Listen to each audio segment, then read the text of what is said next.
할렐루야. 앞에서 뵈니까 여러분 얼굴이 환하게 빛납니다. 참 아름답습니다.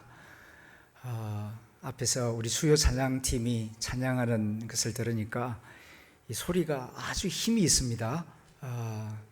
아래층에서 들어도 정말 굉장한 홀에서 이렇게 찬양 부르는 것처럼 그렇게 힘있게 들리고, 또 조명빨입니까? 다 얼굴이 환하고 아주 예쁘게 보입니다. 참 깨끗하게 아름답게 리모델링된 이 예배당에서 이렇게 예배드리니까 참 행복하고 기쁩니다. 바라기는 지금 온라인으로 예배드리고 있는 성도들도 가능하면은 현장에 오셔서 함께 기쁨으로 예배드릴 수 있도록 하나님께서 은혜 위에 은혜 더하여 주시기를 기원합니다. 자, 오늘 저녁에는 어떻게 창조가 이루어졌는가, 이런 제목으로 창세기 1장 1절과 2절 말씀을 중심으로 우리에게 주시는 말씀을 받고자 합니다. 성경책 첫 구절은 우리가 아는 대로 태초에 하나님이 천지를 창조하셨다, 놀라운 선언으로 시작됩니다. 이 천지 만물은 우연히 생겨난 것이 아닙니다. 진화된 것도 아닙니다.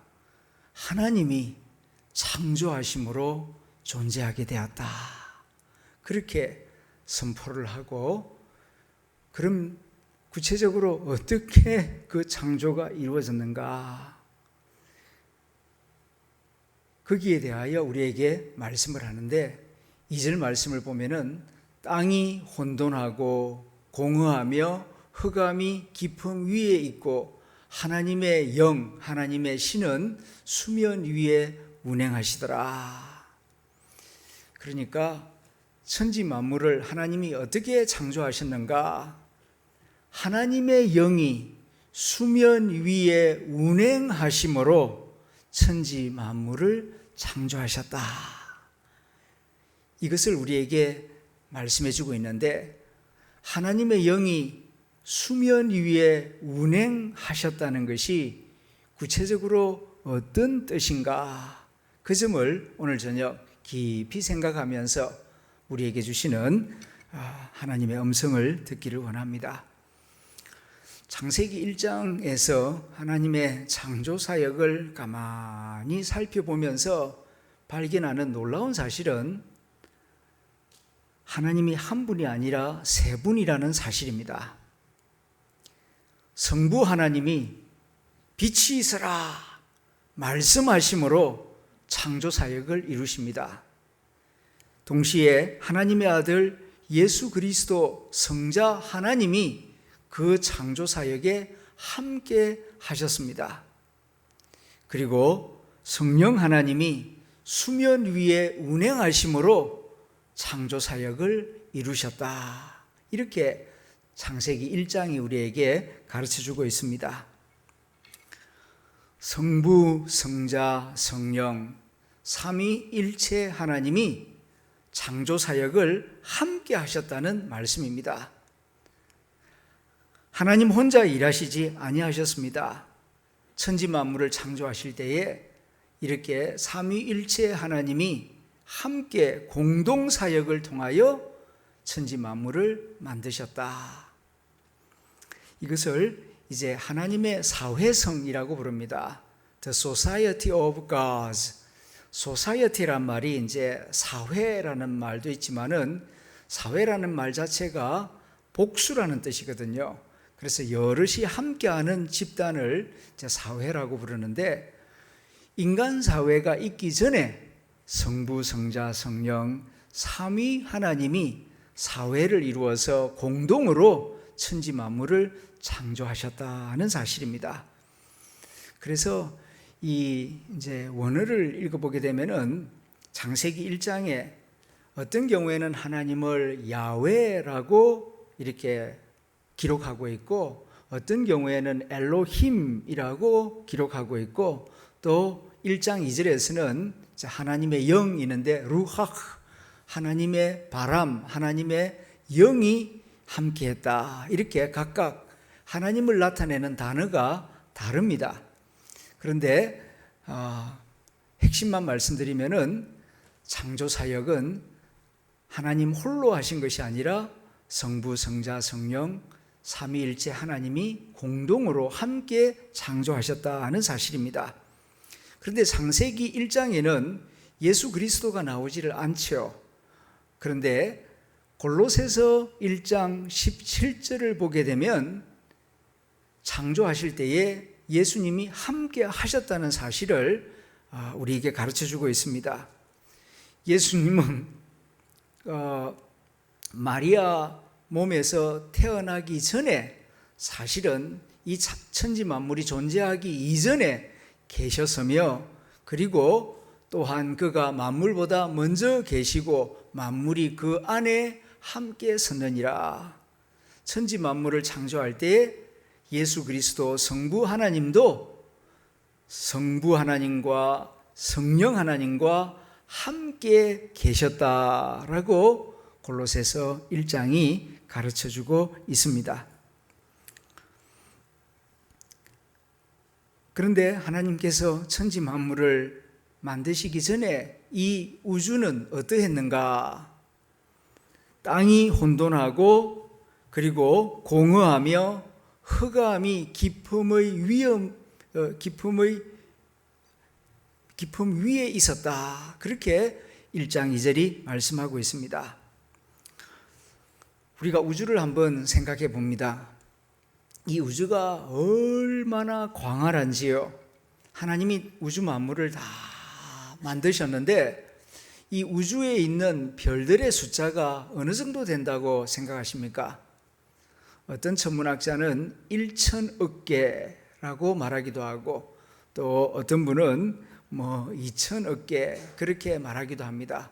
그러나 우리의 눈으로는 도저히 헤아릴 수가 없는 어마어마한 별들입니다.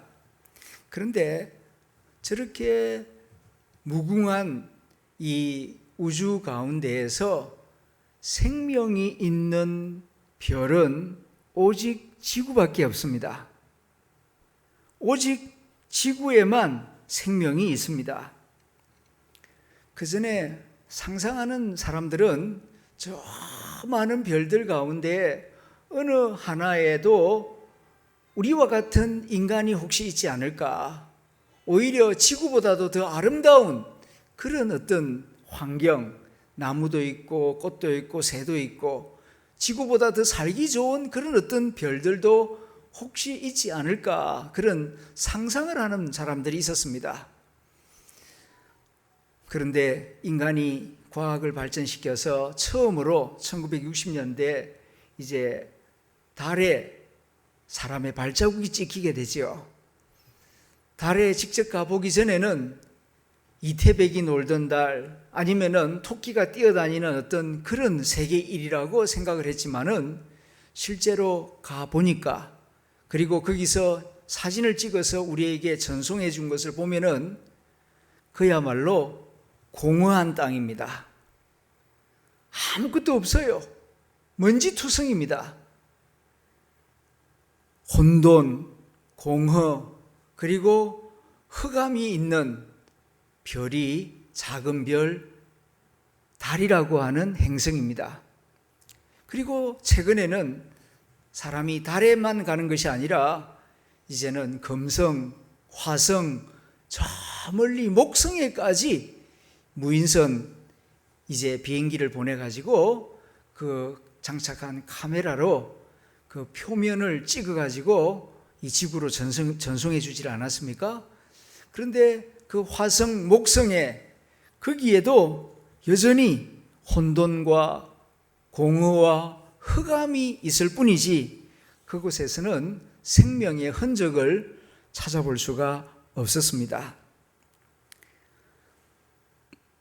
무엇을 말씀드리는가 하니, 하나님이 이 지구에 생명을 만들기 전에는 지구가 우주에 있는 수많은 별들과 같이 단순한 바위 덩어리, 그야말로 혼돈과 공허와 흑암이 있는 그런 먼지투성이에 불과했다 하는 사실입니다.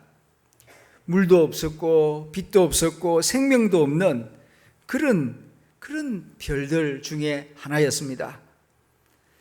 그런데 이제 하나님께서 이 생명을 창조하십니다. 어떻게 창조하셨는가? 오늘 창세기 1장 2절에서 하나님의 영이 수면 위에 운행하심으로 혼돈과 공허와 흑암뿐이었던 이 지구에 생명이 만들어지기 시작했다 하는 사실입니다. 그런데 우리 성경에는 하나님의 영이 이렇게 되어 있는데 원어 성경을 보면은 루아흐 야흐웨, 하나님의 바람, 하나님의 호흡, 루아흐라고 하는 말이 이제 영어 성경에는 스피릿이라고 번역되어 있고 우리 성경에는 하나님의 영이라고 번역되어 있습니다. 성령입니다. 성령이 이 지구의 생명 창조에 주도적인 역할을 했다 하는 사실입니다. 하나님 아버지는 말씀으로 창조를 하시고 그와 동시에 성령은 이제 운행하심으로 천지 만물을 창조하시는데 그리고 그 배후에는 예수님도 함께 계십니다. 그런데 여기서 중요한 단어가 운행하다 하는 단어입니다. 우리말에는 이제 운행하다 이렇게 번역을 했는데 히브리어로는 라하프라는 단어를 쓰고 있습니다. 자꾸 히브리어를 써서 죄송합니다만은 이 성경의 본 뜻을 정확하게 이해하기 위해서는 부득불 원어 히브리어를 알아야만 그 의미를 제대로 전달할 수 있기 때문입니다. 라하프, 우리말로는 운행하다 이렇게 번역을 했는데 사실상 그 의미는 품다라는 뜻이에요. 품다, 마치 암탉이 병아리를 품는 그 모습을 히브리어로 라하흐라고 하는데 성령이 이 지구를 이렇게 엄마가 아기를 안듯이 암탉이 병아리를 안듯이 하나님의 영이 이 우주에 수많은 별들이 있는데 그 별들을 아는 것이 아니고 우리가 지금 살고 있는 이 지구, 생명이 있기 전에는 혼돈과 공허와 흑암밖에 없는 그런 별이었습니다. 마치 목성과 같았고 화성과 같았고 달과 같이 그렇게 먼지투성이밖에 없는 그런 공허한 별이었는데 하나님의 영이 이 지구를 마치 암탉이 병아리를 품듯이 이 돌덩어리 그리고 먼지투성인 이 별을 안으셨다는 것입니다. 그렇게 안고 있을 때에 그 안에서 마치 계란에서 병아리가 생겨나듯이 생명의 탄생이 이루어지고 그리고 이 땅에 많은 생명들이 이제 나타나서 움직이기 시작했다 하는 그런 의미입니다. 그런데 닭이 이 유정란을 품고 있을 때에 그냥 가만히 품고 있는 게 아니죠. 온도를 제대로 이렇게 전달하기 위해서 중간중간에 계란을 굴립니다. 그래서 그 체온이 고루고루 이렇게 엄마 닭의 체온이 고루고루 이렇게 이 계란 안까지 스며들어서 온기가 이렇게 제대로 전달될 수 있도록 그리고 일정한 기간이 될 때까지 한 번만 품어서는 안 되잖아요. 일정한 날짜가 되기까지는 암탉이 품는 것처럼 그렇게 성령께서 이 지구를 이렇게 품으셨다는 것입니다.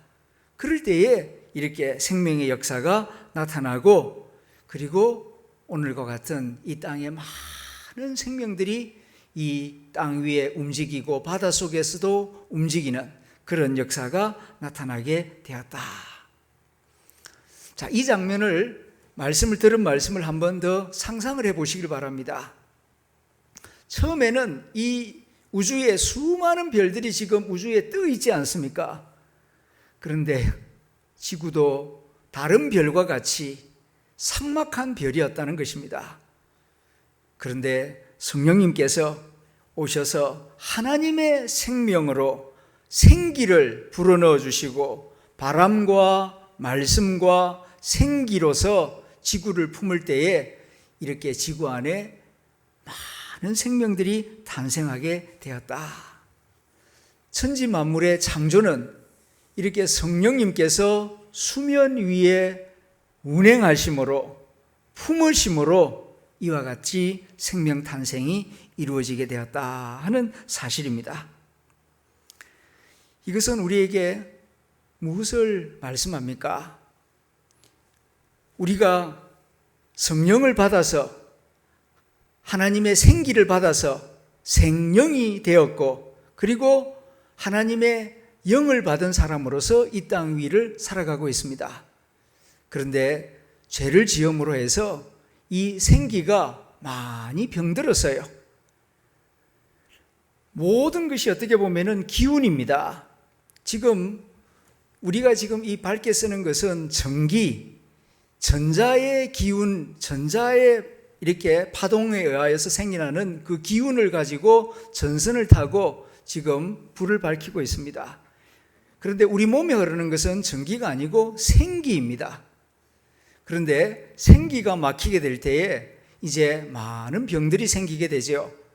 그래서 기가 막힌다 하는 것이 이제 생기가 막힌다는 겁니다.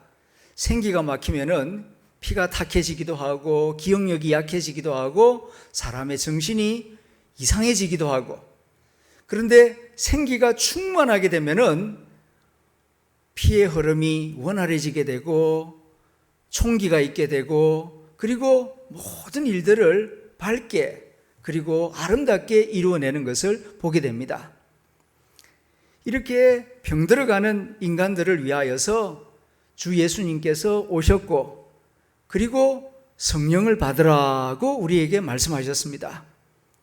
성령을 충만히 받을 때에 하나님께서 우리를 처음 만들었던 그 온전한 상태로 나아갈 수 있게 되는 것입니다.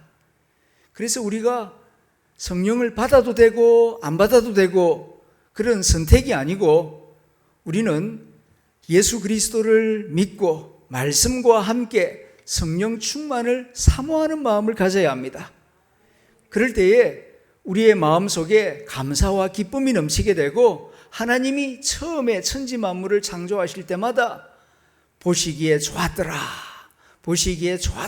하는 그런 감사와 감탄, 기쁨이 우리 마음속에도 충만하게 될 줄로 믿습니다. 교회는 성령의 집입니다.